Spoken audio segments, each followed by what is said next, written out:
Hello tout le monde, j'espère que vous allez bien.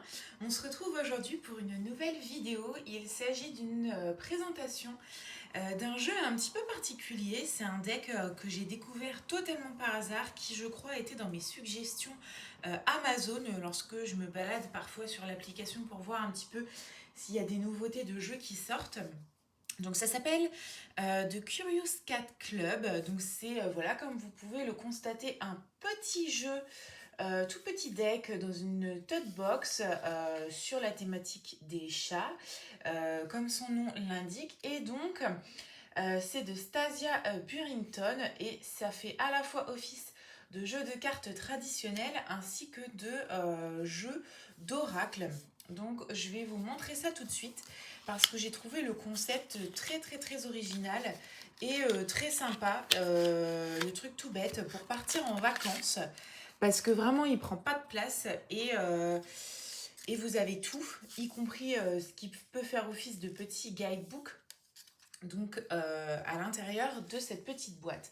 Donc le jeu se présente comme ceci, on est sur un format de carte poker et comme vous pouvez d'ores et déjà le constater, chacune des cartes est illustrée avec un petit chat dans différentes situations. Donc ça, c'est la partie oracle.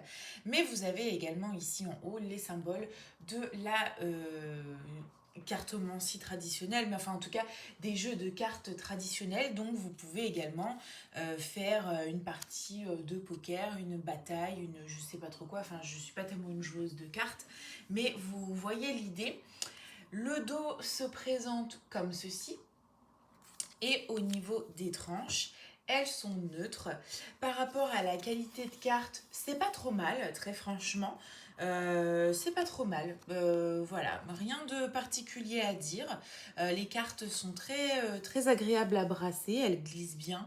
Enfin, vraiment, il est très sympa ce petit jeu. Il m'avait pas coûté très cher. De toute façon, je vous remettrai le lien en barre d'infos. Tenez, là il y a les prix. Alors, on n'est pas en euros. Mais j'allais dire, je pense que je l'avais peut-être payé, allez, 16 euros grand maximum.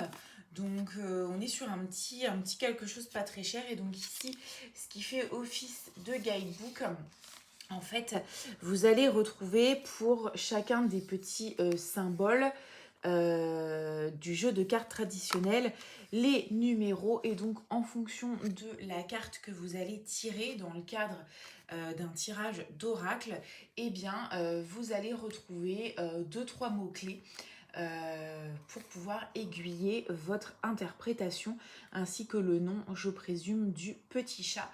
On a également deux cartes joker que l'on va voir après ensemble.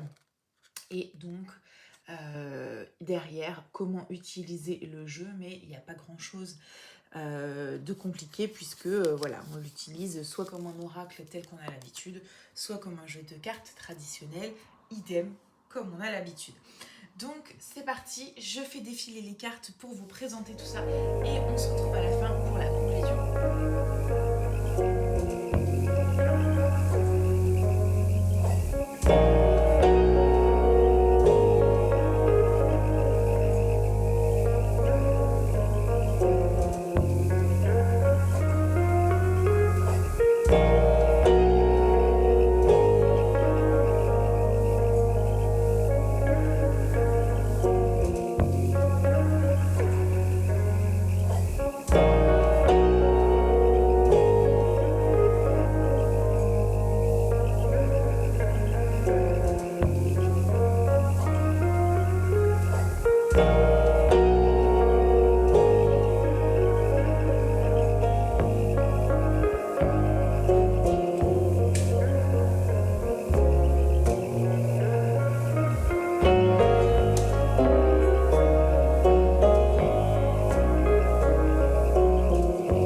que j'ai pas précisé également, mais que je trouve très sympa dans ce petit jeu, c'est que évidemment il n'y a pas de mots-clés d'indiquer sur les cartes. Donc je trouve que ça peut être extrêmement intéressant d'utiliser ce type de deck qui est quand même assez rare. La plupart du temps, on a vraiment tout le temps des mots-clés pour aider à l'interprétation, mais ça peut parfois effectivement un peu trop orienter, on va dire, notre intuition. Que là, effectivement, tac, je tire une carte, bah voilà, qu'est-ce que ça m'évoque? J'ai pas de mots-clés, j'ai uniquement une illustration, donc que me dit mon intuition? Et je pense que ça peut voilà, permettre de développer la connexion à son intuition.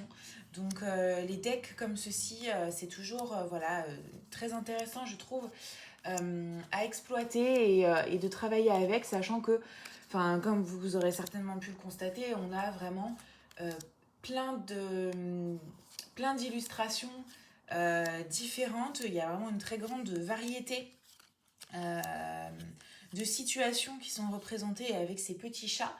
Donc ça laisse quand même la place, je dirais, à bon nombre d'interprétations, bon nombre de situations.